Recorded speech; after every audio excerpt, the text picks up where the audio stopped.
Banyak orang yang kecewa dengan Apple Watch Series 7, terutama karena tongkrongannya yang nggak sesuai dengan bocoran.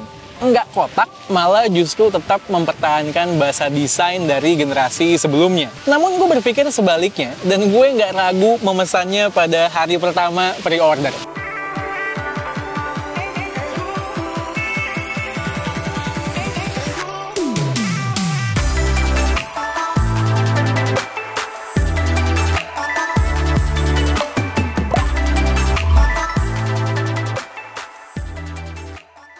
Hampir selalu Apple Watch yang gue pesen adalah Nike Edition. Ada dua alasan. Yang pertama karena gue suka sama brand Nike dan produk-produknya. Dan yang kedua, gue selalu suka sama presentasi Apple Watch Nike Edition. By the way, just info, kalau gue beli Apple Watch selalu ngambil ukuran yang paling gede. Walau pergelangan tangan gue nggak gede-gede amat sebenarnya. Kalau sebelumnya 44 mm, sekarang ukuran barunya 45 mm. Lebih bulat dikit dan panjang sedikit kalau dilihat. Tapi overall secara dimensi nggak ada pertambahan yang signifikan.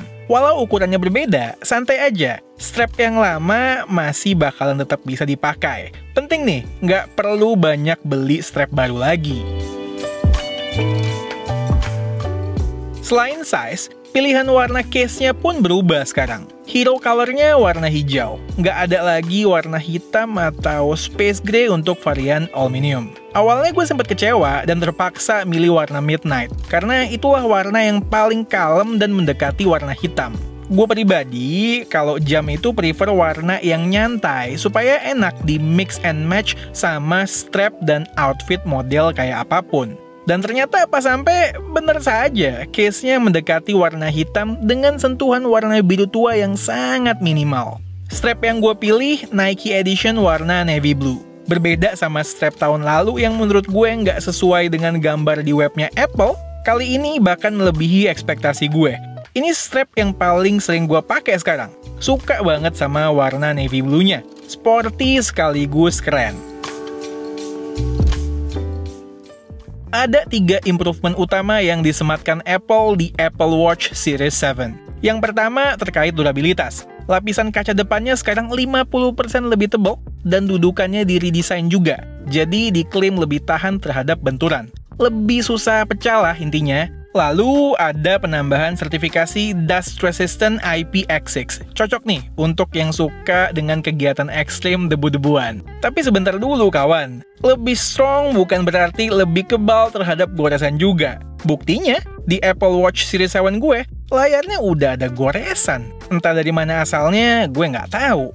Gue pribadi nggak suka make screen protector di Apple Watch gue. Karena tongkrongan display watch-nya bisa terlihat jadi jelek gitu dan tebel nggak jelas juga. Perbaikan yang kedua adalah kita sekarang dikasih kabel charger USB-C yang diklaim bisa ngecas lebih cepat sekitar 30% dibandingkan generasi sebelumnya. Fine, gue apresiasi, tapi nggak gitu ngaruh buat gue. Karena gue selalu ngecas watch gue tiap malam. Pas pulang, pasti gue taruh di stand-nya. Mumpung ngomongin charger, sekalian aja gue bahas soal ketahanan baterainya ya. Typically selama 12 jam di luar rumah, baterai bakalan habis kurang lebih 50%. Always on display, nyala terus, cukup banyak notifikasi yang masuk dari berbagai aplikasi, dan membantu meng-unlock iPhone di saat menggunakan masker. Kalau gue perhatikan, durabilitas baterainya 11-12 aja sama Apple Watch Series 6 gue. Oh ya, untuk olahraga gue hanya pakai kalau lagi mood aja. Dan gue nggak pernah pakai buat tidur, karena tangan berasa nggak nyaman jadinya, malah berpotensi ganggu tidur gue.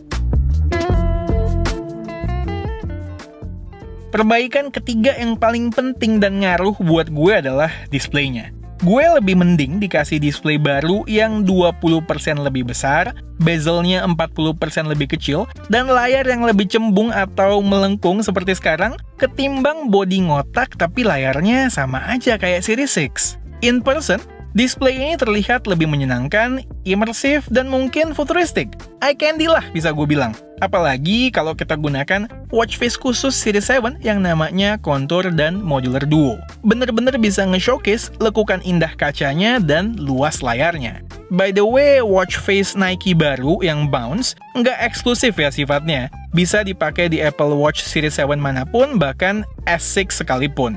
Efek layar gede ini berasa pas mau neken tombol-tombol di layar juga. Lebih pas dengan jari gua yang gede.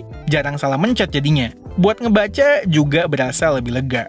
Lalu di Series 7, kita bisa mereply message dengan virtual keyboard. Dulu gue kira konyol, make keyboard kok di layar jam tangan pintar, kecil banget kan? Tapi not bad, cukup handy untuk quick reply. Walau gue nggak terbiasa dengan metode swipe, masih sering salah. Masih berhubungan dengan layar, sekarang AOD-nya juga diklaim jauh lebih terang dengan catatan di indoor, bukan di outdoor.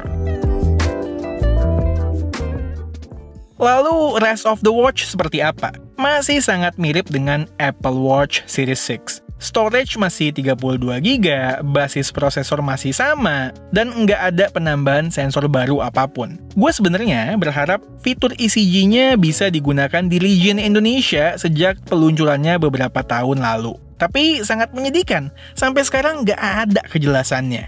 Nggak tahu ya, apa karena kita nggak dianggap, atau karena birokrasi tanah tumpah darah kita yang super ribet. Terakhir, tentunya ada juga beberapa fitur-fitur baru dari Watch OS 8 yang bisa dinikmati pengguna Apple Watch generasi-generasi sebelumnya.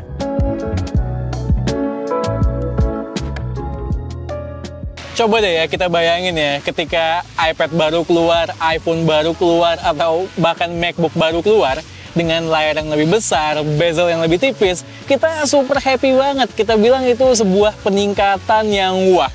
Giliran Apple Watch nggak dianggap sebagai sebuah peningkatan yang wah, malah dianggap nggak ada perubahan, biasa aja. Padahal nambah area display 20% dan bezelnya 40% lebih tipis, itu lebih krusial dan lebih berasa manfaatnya di Apple Watch yang emang displaynya kecil ketimbang device Apple lain yang emang displaynya itu udah gede. Perubahan bentuk secara fisik, iya bener, bisa ngasih sentuhan atau look yang lebih fresh. Tapi belum tentu ngaruh atau terasa secara fungsional menurut gue. Terus gue mau ngingetin juga, perubahan Apple Watch antar generasi menurut gue masih ada loh yang lebih low dari ini. Kalau kita inget S4 ke S5 itu peningkatan paling signifikannya hanya penambahan always on display.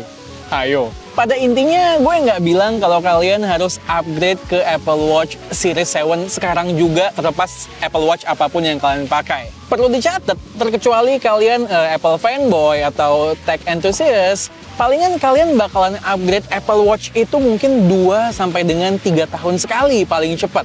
Ya logis, karena ini kan sekedar aksesoris ya. Kalau sekarang kalian makainya itu Apple Watch Series 5 dan di bawahnya ketika kalian beli Apple Watch Series 7, kalian bakalan happy sama improvementnya, gue jamin.